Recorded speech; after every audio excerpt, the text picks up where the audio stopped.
Donc dernière table ronde avant la pause, décarbonation du logement. Est-ce que la trajectoire en cours permettra d'atteindre les objectifs de la loi climat et résilience? Pour cette table ronde, j'ai le plaisir d'appeler sur scène Stéphane Bonafy, qui est chef du pôle résidentiel Île-de-France de GRDF. Anne-Catherine Ledeuf, vous êtes directrice de l'AORIF. Caroline Perriot, vous êtes directrice régionale Île-de-France d'Action Logement Service. Laurence Maoudot, responsable du logement social et des marchés publics chez Elio. Et toujours Annabelle Ledoux pour les grandes idées pour la modération de cette table ronde.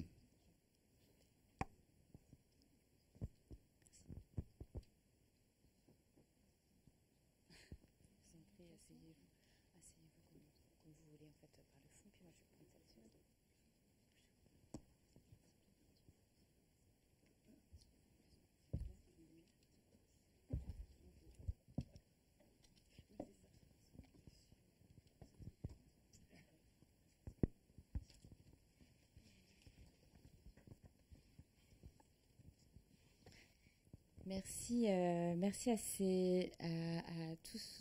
tous ces nouveaux intervenants qui viennent parler donc spécifiquement cette fois-ci la décarbonation en fait dans le logement social.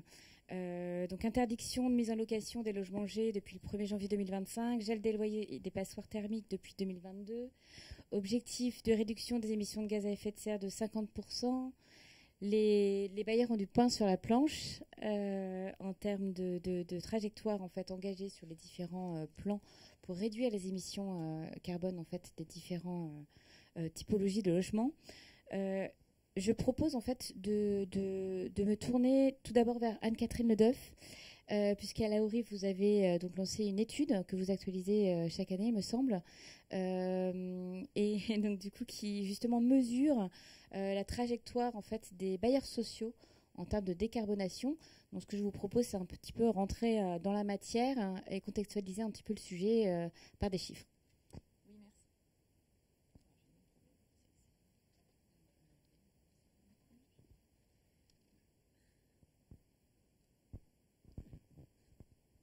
Vous m'entendez? Oui. Peut-être dire ce qu'est l'AORIF, parce que je ne sais pas si tout le monde nous connaît. On est l'association des organismes de logement social d'Île-de-France, donc la fédération professionnelle des organismes HLM de la région.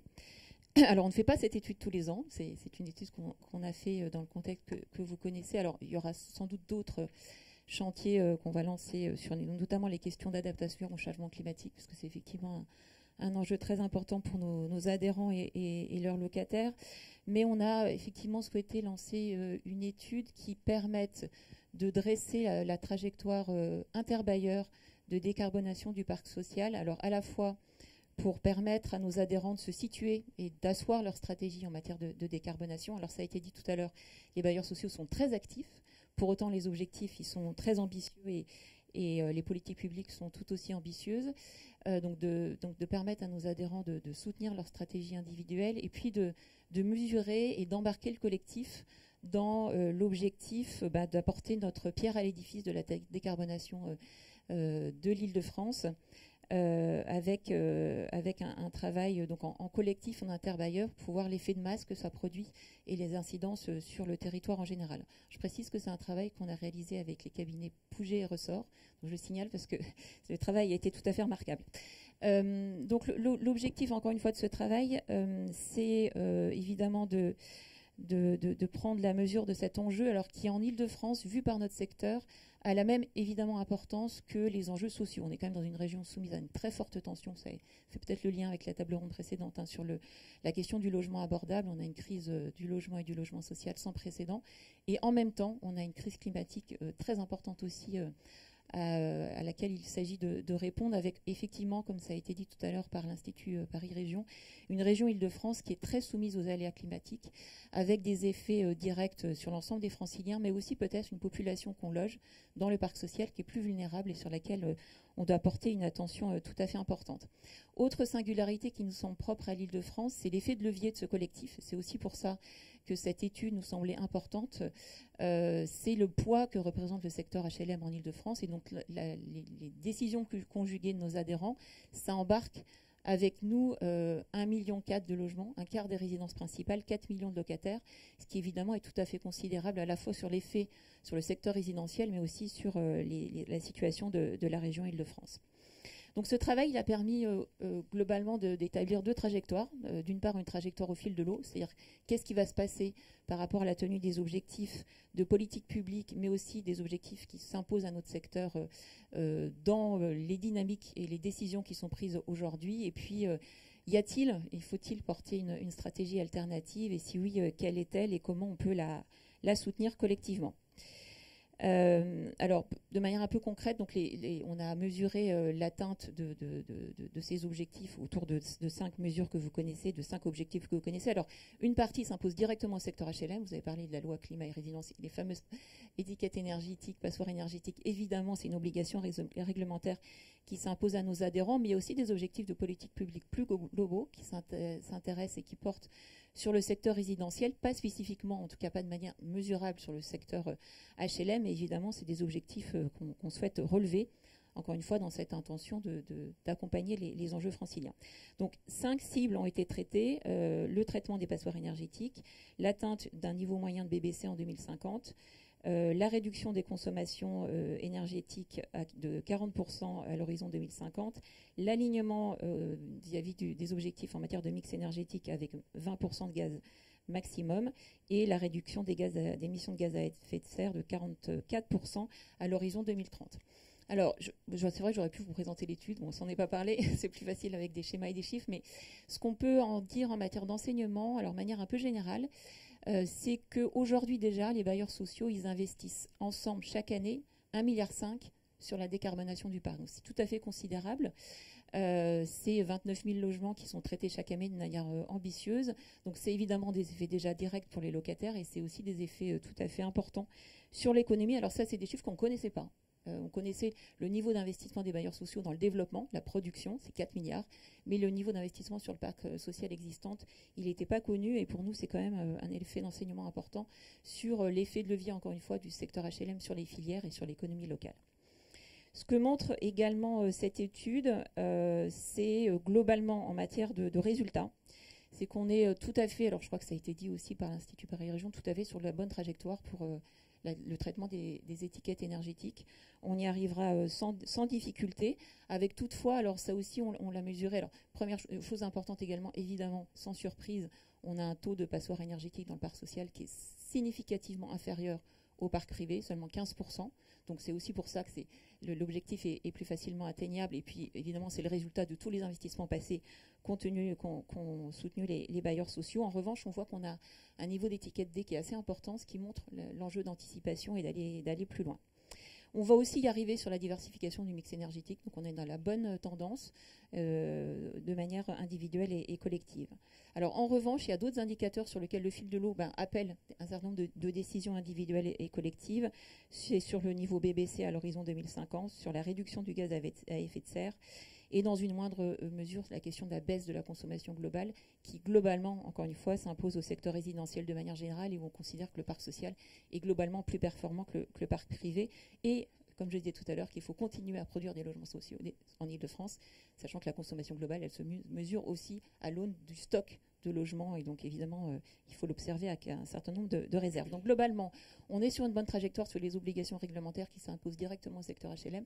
Il faut qu'on aille plus loin sur les objectifs qui s'imposent plus généralement au secteur résidentiel, et dans cette intention qu'on porte d'être contributeur aux politiques publiques et à la bonne trajectoire générale de l'Île-de-France. Ok. Et à partir de cette étude, en fait, comment la ORIF, en fait, quel est le plan, en fait, pour la suite et qu'est-ce que vous allez mettre en place justement pour permettre à vos adhérents d'accélérer sur les 3 points que vous avez identifiés, en l'occurrence, sur lesquels il faudrait accélérer? Alors, on est au service de nos adhérents, on n'impose rien. On est là pour éclairer leurs décisions individuelles et puis à soutenir aussi des mesures collectives qui peuvent avoir un effet de levier quand on les porte ensemble. Également, quand on les porte avec nos partenaires institutionnels, et ça c'est un des messages importants que je voudrais porter là, c'est que les bailleurs sociaux se veulent contributifs d'une politique globale et puis de la réussite globale de la décarbonation de l'Île-de-France, mais ils ne peuvent pas non plus faire tout seuls. Et il y a un enjeu de travail au-delà de notre seul collectif. Donc on a travaillé sur un certain nombre de leviers qui permettent d'aller plus loin et de tenir ces objectifs de politique publique plus globaux. Notamment, on a pris la mesure de l'importance d'aller plus loin sur les grands ensembles qui sont quand même une réalité en Île-de-France. On a un volume de logements sociaux à l'échelle de certains quartiers qui permettent d'avoir des effets de levier importants. Et donc en y mettant l'accent sur les réseaux de chaleur urbains et sur les réseaux décarbonés. Donc ça, c'est un premier levier qui a un certain effet important. Deuxième chose, c'est d'améliorer l'exploitation. Alors, l'intérêt aussi d'un bailleur social, c'est qu'il travaille sur l'investissement, mais aussi sur l'exploitation et la gestion, en lien avec ses locataires. Et là, on voit que c'est un effet de levier qu'on souhaitait privilégier nos adhérents et qui a un effet important. Le principe également, peut-être en écho aussi à la table ronde précédente, d'aller plus loin sur l'industrialisation, sur certaines typologies simples, avec des dispositifs de type Energiespron qui fonctionnent bien dans d'autres régions qui sont plus difficiles en Île-de-France, mais dont on voit aussi tous les effets bénéfiques. Aller plus vite. Est-ce que vous pouvez rentrer dans le détail de ce dispositif ? Oui, alors le principe, c'est d'avoir des systèmes industrialisés de traitement de l'enveloppe. Par ailleurs, effectivement, je ne l'ai pas dit, mais il y a un enjeu important de traitement de l'enveloppe des bâtiments existants, ce qui est un atout, mais aussi une contrainte. J'en dirai 2 mots sur le lien avec aussi une singularité francilienne. Ça marche ça marche notamment bien sur le logement individuel, mais aussi sur des immeubles collectifs. Et on a des belles expériences d'ailleurs portées par certains de nos confrères dans les Pays de Loire, où ils mènent ce type de projet Energiespron en collectif interbailleur. Donc, aller plus loin sur certains types de typologies, aller plus vite sur les étiquettes D. J'ai dit qu'il y en avait une part importante. La moitié des étiquettes sont des étiquettes D, donc il faut pousser les feux sur ce type de segment. Évidemment, aller accompagner et continuer d'accompagner les locataires sur des mesures de sobriété. C'est aussi l'avantage des bailleurs sociaux d'être gestionnaires. Et puis, dans une deuxième phase, d'aller plus loin sur les pompes à chaleur. Ça, c'est les mesures très techniques et qui montrent qu'on y arrive. Voilà. Ce que je voudrais dire à ce titre, ce qui me semble très important, c'est qu'on voit bien par rapport aux leviers qu'on peut activer pour aller plus loin, que les bailleurs sociaux ne peuvent pas faire tout seuls, avec un certain nombre de singularités propres à l'Île-de-France. On a mesuré environ 200 000 logements sociaux qui sont un potentiel fort de raccordement au réseau de chaleur urbain. Et donc, on a besoin évidemment d'y travailler avec les collectivités locales et avec les énergéticiens. On ne peut pas le faire tout seul. Je pense que c'en est un bon exemple.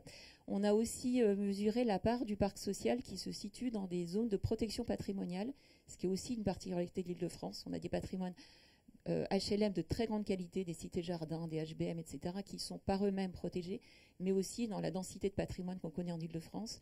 On a aussi beaucoup de patrimoines qui sont concernés par des mesures de protection, ce qui effectivement est un atout, évidemment, en termes de qualité, mais aussi une contrainte quand on sait qu'il va falloir passer beaucoup par une isolation par l'extérieur.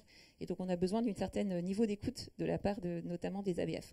Autre contrainte sur laquelle on ne peut pas faire tout seul, je vois que je suis un peu longue, c'est la question des relogements. Quand on veut faire des réhabilitations lourdes, évidemment, on ne peut pas le faire en site occupé. Et en Île-de-France, compte tenu de la réalité de ce que sont les projets de rénovation urbaine notamment, on a une vraie impasse aujourd'hui sur la capacité à reloger les familles. Et on voit que ça va être un sujet qui va nous freiner. Puis dernier point aussi, c'est le développement du parc social en copropriété. C'est évidemment plus difficile de réhabiliter quand on doit négocier avec un syndic de copropriété que quand on est tout seul. Et ça aussi, c'est un élément de frein. Je termine pour dire donc qu'on ne peut pas faire tout seul et qu'on a besoin du collectif. Et je voudrais aussi dire qu'il y a une question financière, parce que j'ai dit ce que représentait le niveau d'investissement des bailleurs sociaux au fil de l'eau, à 1,5 milliard. Le scénario volontariste qui permet d'aller au vert sur tous les indicateurs, c'est 1,7 milliard. On ne peut pas financer 1,7 milliard.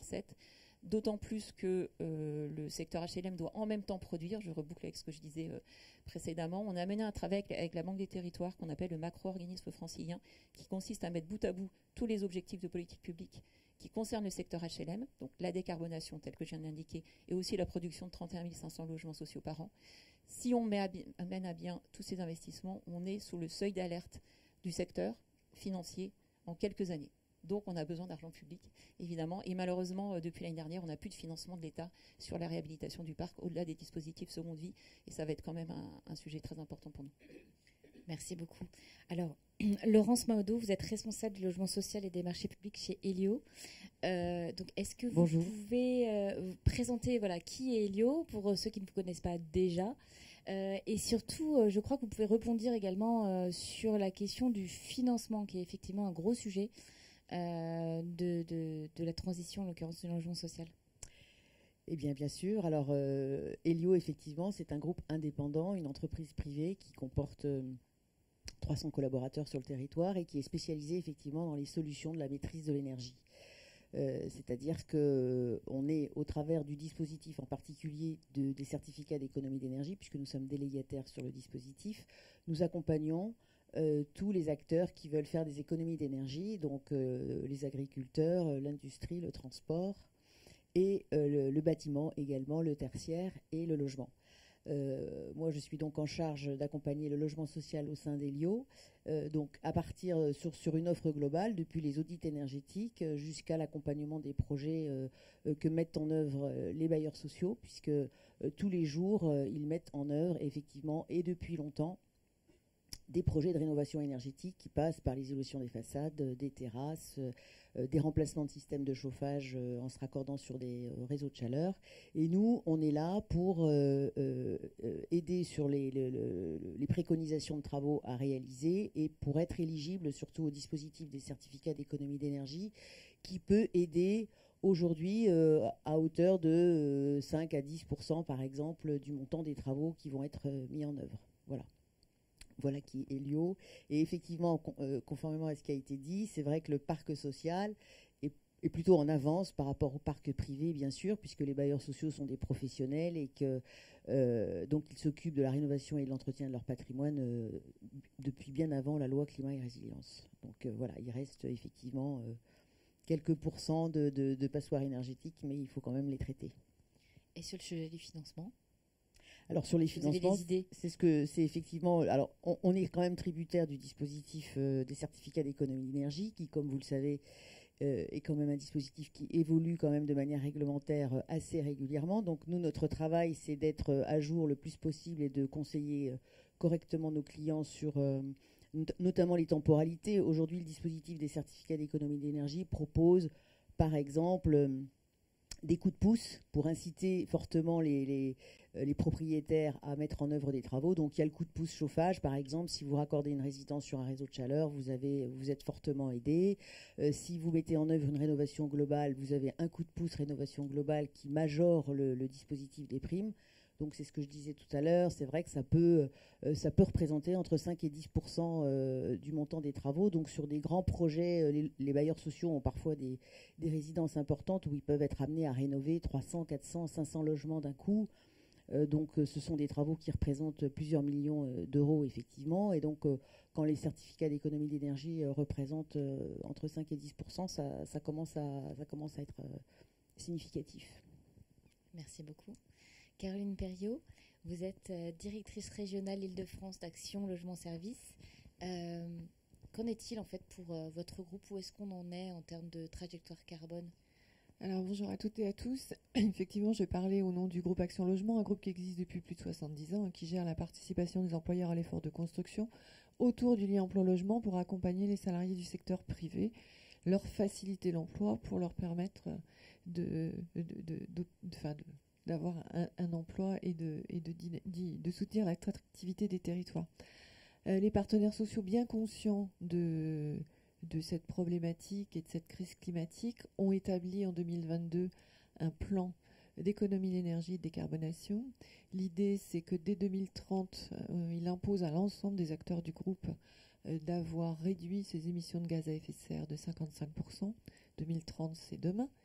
Et puis, dans le même temps, d'avoir décarboné son parc, c'est-à-dire d'avoir un parc à étiquette minimale C d'ici 2040. Donc, l'idée, c'est que Action Logement, qui a un patrimoine de plus d'1,1 million de logements sur l'ensemble du territoire national, soit un peu une locomotive, à la fois du côté des objectifs que se sont appropriés les filiales du groupe, mais aussi du côté des financements, puisque tous nos financements aujourd'hui se sont assortis d'éco-conditionnalités et que tous les projets depuis 2022 doivent être en RE 2020, en avance de phase palier 2025.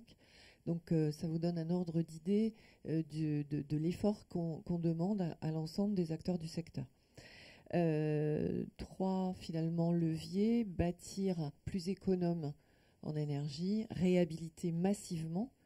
Et Anne-Catherine l'a dit, on a embarqué l'objectif d'avoir 100% de nos bâtiments sous étiquette C à l'horizon 2040, mais c'est aussi d'avoir traité dès 2022 l'ensemble de nos étiquettes F et G et d'avoir terminé toutes les mises en chantier en 2024. Et là, on voit que ça exige de la part des filiales un effort financier très important, une mobilisation financière très importante. L'objectif, c'est bien de tendre vers zéro émission nette. Et aujourd'hui, en 2024, à fin 2024, on a 62% des logements de notre parc immobilier Île-de-France qui ont une étiquette C ou une étiquette plus favorable que l'étiquette C, A ou B. Mais il en reste 40, enfin 38. Je peux vous donner un ordre d'idée en termes de rénovation. L'effort massif, c'est 180 000 logements. L'idée, c'est de dire qu'en 2030, si on veut avoir traité le parc, ça veut dire qu'il faut au moins en traiter 180 000 par an. Et à l'échelle de l'Île-de-France, sur un patrimoine de 365 000 logements gérés, c'est tous les ans 15 000 logements qui est traité. L'an dernier, pour vous donner la proportion de ces à peu près 15 000, c'est 39% de BBC, donc d'étiquettes A ou B. Le reste étant des étiquettes C. Donc vous voyez, l'effort est quand même très important. Alors, ensuite, décarboner la production, c'est produire massivement du logement très vertueux. Et donc en 2024, donc de l'ARE 2020 palier 2025, et en 2024, on a livré, nos filiales ont livré en Île-de-France 10 274 logements qui vont se répartir, puisque là-dedans, il y a des permis de construire qui datent d'avant 2022. Donc il y a une proportion de RT 2012 moins X%, donc souvent des étiquettes C. Et puis le reste se situe entre l'étiquette, autour de l'étiquette B. Donc vous voyez, 2 tiers de C, 1 tiers de B. Et puis tout ce qu'on a mis en chantier depuis, en 2024, c'est 1 tiers de RT 2012 lié au permis de construire. Et puis c'est pour le reste 2 tiers de RE 2020. Donc vous voyez que l'effort est quand même majeur et qu'au final, dès maintenant, nos partenaires livrent des logements neufs qui sont très performants et qui sont à minima étiquettes C. Alors décarboner, Anne-Catherine l'a dit, c'est aussi multiplier les opérations qui font appel à des matériaux biosourcés ou recyclés. Et donc plusieurs de nos filiales se sont organisées et ont expérimenté des opérations extrêmement innovantes. Je pense à A3F notamment. Je pense à Séquence avec du béton bas carbone à Gelvilliers sur l'île aux Brénus. Et j'en reparlerai. On a dans nos leviers financiers 2 grands leviers dont je vais vous parler après. Réduire notre empreinte carbone, c'est aussi réduire donc nos émissions de gaz à effet de serre, je l'ai dit. Entre 2019 et 2022, on a constaté une baisse de 6% de nos émissions de carbone dans l'acte de construire. Donc, bilan carbone 2019 des activités immobilières comparé au bilan de carbone 2022. Donc, là aussi, c'est toute la chaîne de valeur qui a impacté tous nos partenaires qui nous accompagnent dans l'acte de construire, qui sont, partenaires avec nous pour baisser toutes ces émissions. Et puis, le mix énergétique, Anne-Catherine en a parlé, c'est faire appel à la géothermie, au solaire, au biogaz, etc., etc. Et ça, c'est beaucoup d'expérimentation. Et puis, on l'a dit, c'est aussi des comportements, agir sur le comportement de nos locataires. On vient de lancer un AMI en direction des gestionnaires de résidence. L'idée, c'est bien de dire tous ceux qui gèrent des foyers de jeunes travailleurs, dès les jeunes années, de considérer que les éco-gestes, c'est important, de considérer que soi-même, on se responsabilise par un compteur individuel de ces émissions de gaz à effet de serre. Et donc, on vient de lancer un AMI dans ce sens pour les gestionnaires de résidence. Alors, je disais des leviers financiers. Alors, nos leviers, c'est 2 choses. C'est tout d'abord tout ce que finance, et là, je prends ma casquette DR Île-de-France d'Action Logement Service. On a financé l'an dernier 428 millions d'euros de financement pour 66 bailleurs en Île-de-France. Je le précise, 72% des partenaires financés sont en dehors du groupe Action Logement, sont des ESH qui ne font pas partie de notre groupe ou des offices. Et on voit en Île-de-France, on l'a vu que la production l'année dernière, elle a été beaucoup tirée par la rénovation urbaine et que c'est aussi ça qui fait qu'on finance beaucoup d'opérateurs en dehors de notre groupe, par leur présence dans les quartiers. Ce financement, c'est à travers un fonds de dotation ? C'est à travers des prêts et ces prêts sont assortis de conditions d'opérations durables. Et ces opérations durables dont j'en ai parlé, à minima RE 2020 palier 2025 ou la certification HQE. Et pour la rénovation, enfin la réhabilitation, c'est une sortie en étiquette C. Donc vous le voyez, c'est extrêmement vertueux et ça demande, ce sont des opérations qui ont un coût plus important que les opérations RT 2012, on en est tous bien conscients. Et dans l'ensemble de ces opérations financées, 87% sont des opérations durables, donc répondant aux critères. L'autre levier, j'avais à cœur de vous en parler, les partenaires sociaux souhaitent et ont souhaité, dans le cadre de la convention quinquennale, dédier des fonds pour l'innovation, pour permettre de tester. On l'a vu tout à l'heure, on avait dans la table ronde des personnes qui disent, grosso modo, il y a une réglementation existante, comment on peut changer de point de vue et essayer de l'avoir différemment pour produire moins cher. C'est aussi ça que permet le groupe, 65 millions d'euros sur le temps de la convention, c'est-à-dire à peu près entre 10 et 14 millions d'euros chaque année qui sont consacrés à tester des choses, à expérimenter. Et pour l'Île-de-France, c'est l'année dernière 3 millions investis pour soutenir des opérations qui vont des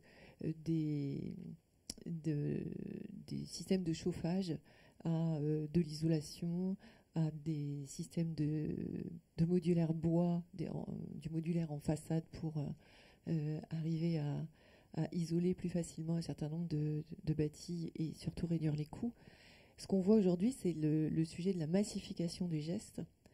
Et on a du mal, on expérimente déjà depuis pas mal d'années, on est nombreux, les bailleurs sociaux sont nombreux à expérimenter, et on voit que sur certains sujets, on a du mal à passer à l'échelle et à optimiser, réduire les coûts fortement sur certaines solutions, et c'est l'enjeu qu'on a devant nous. Et Action Logement soutient un certain nombre de choses sur la filière bois, sur la plateforme Pirée, pour essayer demain à massifier en fait à la fois les enjeux de recyclage, mais aussi la filière bois. Voilà. Donc on en revient au sujet de la première table ronde. Donc il y a plein d'acteurs qui ont des bonnes solutions en l'occurrence à mettre en œuvre, mais qui nécessitent un accompagnement pour passer à l'échelle, et notamment des territoires et des acteurs comme tous les bailleurs sociaux en l'occurrence, qui viennent les aider en fait à pouvoir accéder au territoire et au foncier pour tester leurs solutions, j'imagine. Tout à fait. On est exactement là-dedans. Et l'idée, c'est bien de se dire 1, 2, 3 expérimentations, qu'elles soient en Île-de-France ou sur le territoire national. Et on voit qu'on en a beaucoup en Île-de-France. Il faut à un moment que à la fois les partenariats et ce ne soit pas une expérimentation pour rien. C'est-à-dire, on le voit, on a besoin nous-mêmes au sein d'Action Logement Immobilier de décloisonner en fait et de porter à connaissance les modèles et les économies qui ont pu être faites au travers de certaines expérimentations pour éviter que d'autres reperdent du temps à expérimenter de nouveau. Et ça, on est en train de le structurer au sein du groupe et de le mettre à disposition de l'ensemble du secteur pour arriver demain à massifier un certain nombre de gestes. Oui, faire bouger en fait l'ensemble du secteur logement. Alors Stéphane Bonaffi, je me tourne à présent vers vous. Chez GRDF, en fait, on a dit qu'il fallait travailler justement sur tout ce qui était réseau, etc. Vous êtes responsable de l'immobilier, en fait, chez GRDF. Comment est-ce que vous voyez votre mission et quelle est votre ambition au sein du groupe ? Alors, je suis responsable effectivement du pôle résidentiel en Île-de-France. Bonjour à tous. Alors, GRDF effectivement est connu pour sa mission principale de gestionnaire du réseau, mais il a également une mission d'accompagnement de ses clients orientée vers la décarbonation. À tel point d'ailleurs que notre objectif d'entreprise maintenant s'appelle mission décarbonation. Donc c'est très clair sur l'étendard qui est affiché. On joue sur 3 leviers, nous, d'accompagnement de nos clients, qui est le consommer mieux, le consommer moins et le consommer à coût maîtrisé. Voilà. Alors, le consommer mieux, qu'est-ce que c'est ? C'est assez pragmatique. L'ambition de GRDF, c'est de substituer le gaz naturel fossile qu'on a aujourd'hui dans les tuyaux par du gaz d'origine renouvelable. Voilà. un objectif d'atteindre ça à 100% en 2050 et d'atteindre un premier palier à 20% à l'horizon 2030. Voilà. Alors, qu'est-ce que c'est que le gaz renouvelable, hein? C'est le gaz qui est récupéré des fruits de processus de méthanisation, c'est-à-dire qu'on va prendre des déchets, de déchets agricoles principalement, donc qui eux-mêmes en fait contiennent du carbone qui était déjà là dans la nature. Et par ces procédés de méthanisation, en fait, on va récupérer ce méthane et on va le réinjecter dans le réseau. Voilà. Donc aujourd'hui, on développe déjà beaucoup ce processus de méthanisation, c'est-à-dire que c'est un processus qui est mature. On en parle peut-être un petit peu moins que d'autres énergies, mais c'est réparti partout en France. Et c'est aussi une réalité francilienne. C'est-à-dire que vous avez des départements, par exemple, comme la Seine-et-Marne, dont aujourd'hui la production de gaz d'origine renouvelable représente déjà 20% de la consommation totale du département. Voilà. Donc c'est tangible, c'est là, et notre objectif, c'est sur ces technologies matures, de les déployer massivement. Voilà. Donc on va avoir d'autres sources d'énergie, d'autres sources d'intrants pour produire ce gaz renouvelable. Et l'ambition, c'est de poursuivre notre plan de marche là-dessus pour le substituer. Donc ça, c'est le consommer mieux.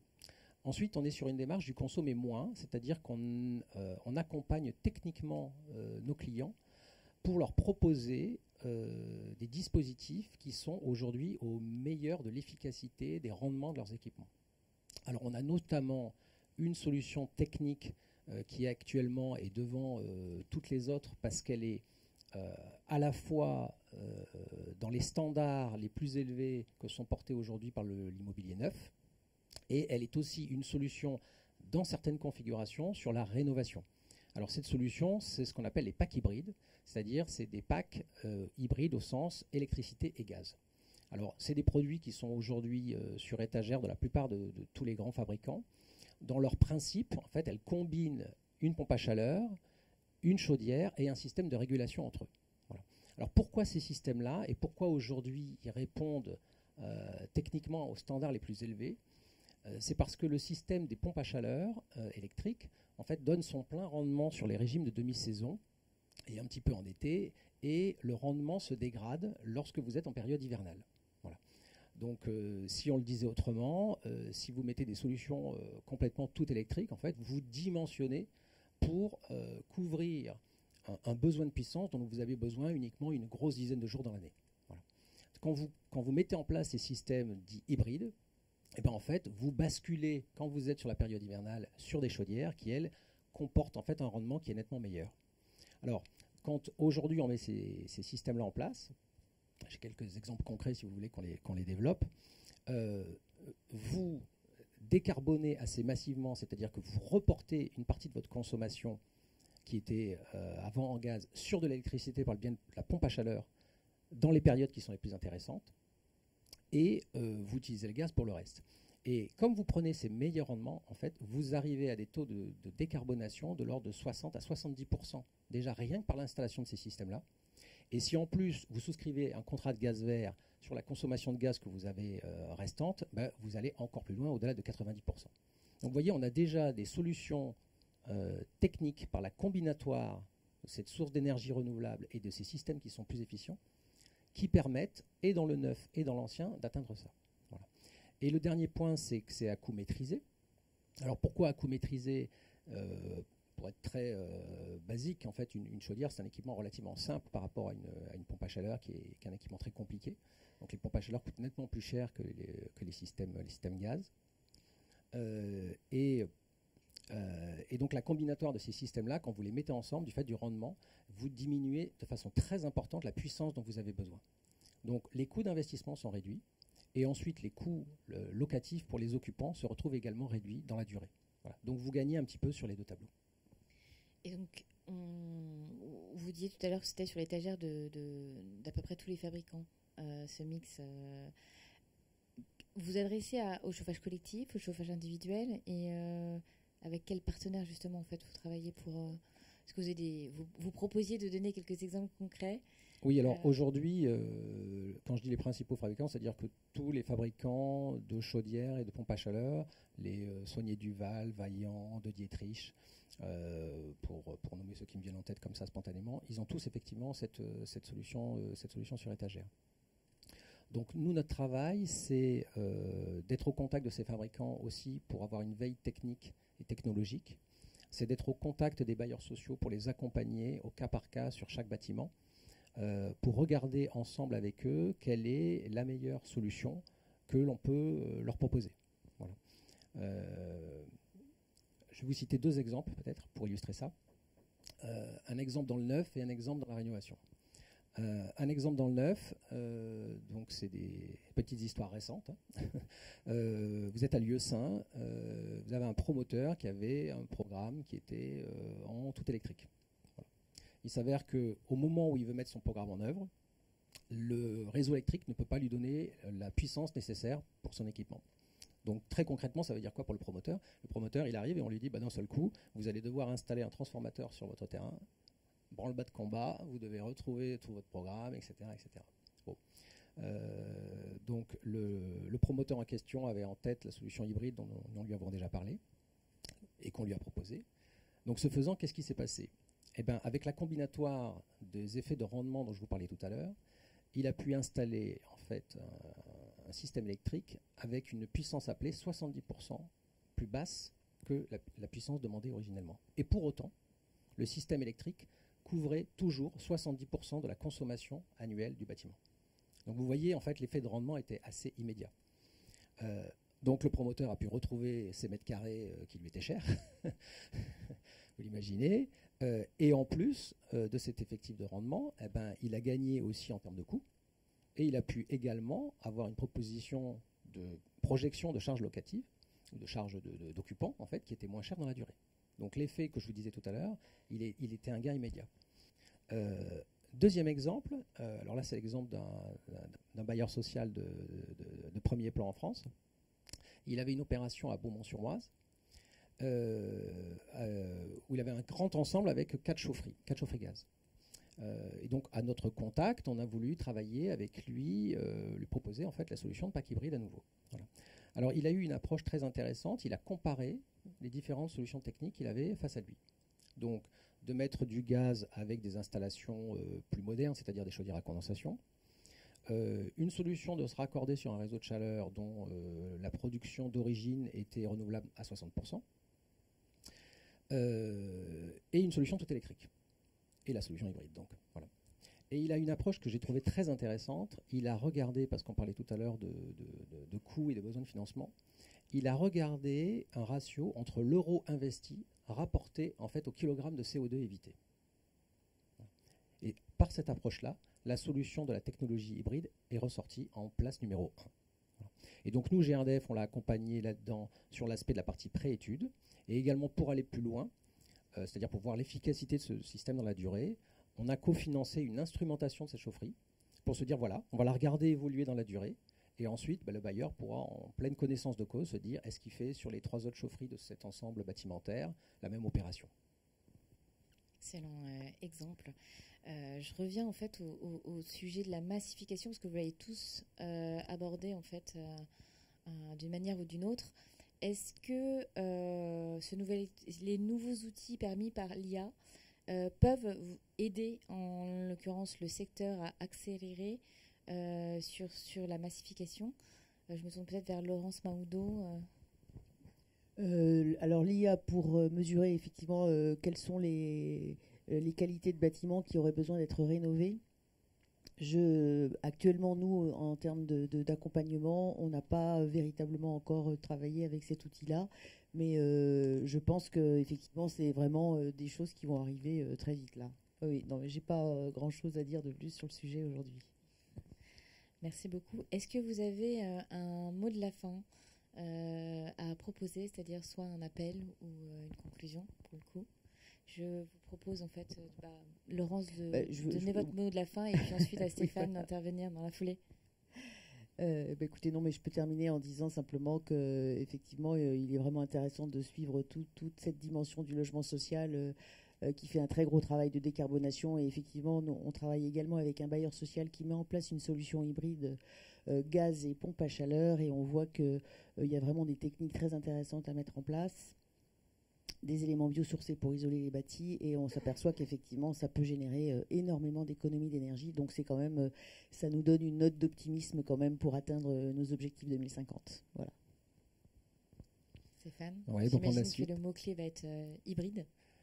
Alors pas forcément, hein, mais j'entends que mon message a été entendu, ça fait plaisir. Non, peut-être deux éléments. Un premier élément, vous parlez de l'IA. Chez GRDF, en fait, on faisait pas plus tard qu'hier, en fait, un événement client consacré à la data, parce que derrière l'IA, c'est surtout la fourniture de la data et son traitement.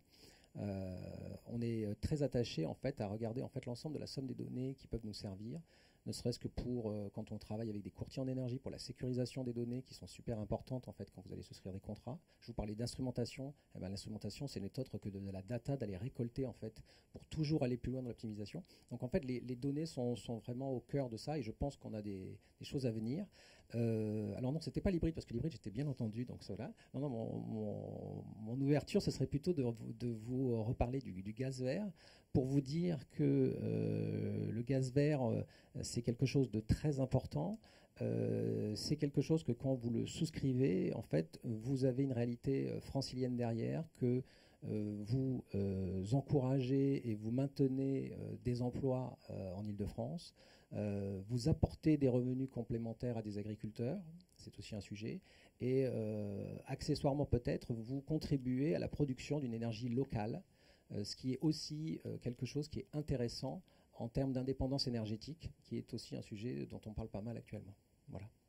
Merci beaucoup. Caroline Perriot. Moi, ce que j'aimerais souligner, c'est qu'on va avoir devant nous, par rapport à la crise et au trou d'air de production du logement social, on va avoir devant nous sans doute un choix à faire. Anne-Catherine a dit, on est bien sur la rénovation du bâti, on est bien dans la trajectoire, on pourrait être à l'objectif. Néanmoins, pendant ce temps-là, il faut continuer de produire, et à un moment, comme les financements se raréfient, que l'État se désengage, qu'on a un enjeu de rénovation urbaine et de finir ce qui a été commencé. Tout ça fait beaucoup d'enjeux et de priorités à traiter en même temps, et qu'à un moment, il va y avoir besoin d'un arbitrage. Et que l'arbitrage, il est plutôt lié à notre responsabilité collective de permettre à nos locataires demain, dans 20, 30 ans, de pouvoir continuer de vivre et de vivre bien dans nos logements. Et c'est là où je dis qu'aujourd'hui, on porte un objectif ambitieux. On est pour l'instant sur la trajectoire. Il faut qu'on continue, grâce aux avancées technologiques, de tous les partenaires qui créent la chaîne de valeur, de tous être bien mobilisés pour finalement arriver le plus vite possible et optimiser, être efficace en fait dans les choix que nous faisons, ce que vous disiez. Et puis, de ne pas perdre de vue qu'il faut réfléchir de façon systémique. C'est-à-dire qu'on le voit, hein, les 1,5 ne seront pas tenus, les 2 ne seront pas tenus. On annonçait ce matin une étude qui disait qu'on serait au-delà. Donc, en même temps qu'on avance, faut aussi tenir compte de l'évolution des enjeux climatiques, et penser aussi à l'utilité sociale de ce qu'on fait. C'est-à-dire que c'est bien de produire de plus en plus finalement vertueux, mais tout ça a un coût, et il faut que le coût de sortie soit aussi tenable pour nos locataires, et que le logement de 2050, c'est aussi du logement abordable, ça restera du logement abordable, et du logement aussi pour les ménages salariés les plus pauvres, pour les travailleurs clés, et que tout ça, ça doit rester soutenable. Donc j'engage tout le monde à être et à avoir une pensée un peu systémique et globale et de se sentir concerné par l'enjeu de faire, vouloir le faire, mais le faire aussi tous ensemble de façon la plus économiquement supportable, en tous les cas pour le logement social demain. Pour résoudre efficacement le problème de logement. Anne-Catherine. Alors peut-être que je vais m'inscrire dans la continuité, parce qu'il y a on sédimente d'une personne à l'autre. Peut-être de réaction, évidemment, je trouve que les interventions illustrent bien l'enjeu collectif que j'évoquais tout à l'heure, à la fois pour trouver les bonnes solutions, et l'inventivité de ces collaborations, elle a bien été démontrée, mais aussi pour partager une feuille de route très concrète de comment on fait pour soutenir tout ça. y compris en allant jusqu'aux indicateurs. Enfin, j'ai trouvé très intéressant ce que vous disiez tout à l'heure, parce qu'on se dit aussi qu'il faut qu'on ait les mêmes indicateurs entre le secteur HLM et nos partenaires. Peut-être qu'il y a un travail aussi commun à mener à ce titre-là. Et d'ailleurs, j'en profite pour faire la publicité d'un événement qu'on organise le 10 juillet prochain à destination de nos adhérents, mais ouvert à tout le monde, avec l'objectif effectivement de partager avec des acteurs comme vous pour voir comment cette trajectoire qu'on a définie comme notre trajectoire collective en Ile-de-France soit soutenable et comment on y arrive collectivement. Donc un enjeu collectif, et je pense qu'on l'a bien démontré. Je trouve ce que disait Caroline à l'instant montre bien, je trouve, ce que j'appelle l'effet de loupe de l'Île-de-France. C'est-à-dire que les défis qu'on a évoqués là sont ceux internationaux, nationaux, etc.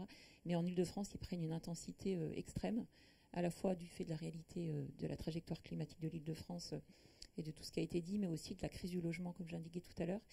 Tout ça m'amène à dire que tout ce qu'on a dit là, c'est quand même un sujet de politique publique. Il a peut-être manqué un acteur public autour de la table, puisqu'encore une fois, cet arbitrage que font comme ils peuvent, si je puis dire, nos adhérents, en allant soit plutôt vers la décarbonation, parce qu'il y a une exigence absolue, il y a une obligation réglementaire qui s'impose, soit en gardant un mix entre production et décarbonation, parce qu'il ne veut pas perdre cette compétence, qui est quand même une compétence hyper précieuse, la maîtrise d'ouvrage en Ile-de-France, mais en se disant oh là là, j'y arrive pas vraiment sur l'un des deux. En fait, l'arbitrage, c'est pas à nos adhérents de les mener, c'est au pouvoir public. Et je crois qu'on a vraiment besoin de ça. Ça a un petit peu manqué ce matin. Merci à tous pour vos interventions.